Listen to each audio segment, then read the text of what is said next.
அஸ்ஸலாமு அலைக்கும் friends. Hi friends. Saturday evening வந்து பசங்களுக்கு ஸ்கூல்லாம் லீவ் விட்டாச்சு. பார்த்தீங்கன்னா வந்து 1½ மந்த்து ஃபுல்லாக லீவு. ரொம்பவுமே ஹாப்பி ஆகிட்டான் அஜ்மல் வீட்டுக்கு வந்த உடனே.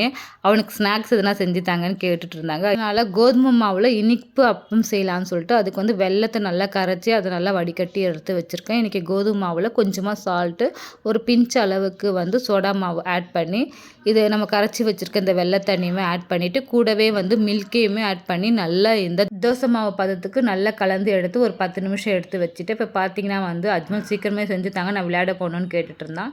சரி, அதுக்கு வந்து 10 நிமிட்ஸ் ஆனதுக்கப்புறம் எடுத்து எண்ணெய் சூடானதுக்கப்புறம் அதில் வந்து கொஞ்சம் கொஞ்சமாக ஊற்றி 2 பக்கமும் திருப்பி போட்டுட்டு நம்ம நல்லா இந்த பூரி மாதிரி புசு புசுன்னு வருதுங்க. இதை நம்ம எடுத்து நம்ம சூடானதுக்கப்புறம் சாப்பிட்டிங்கன்னா டேஸ்ட்டு சூப்பராகவே இருக்கும்.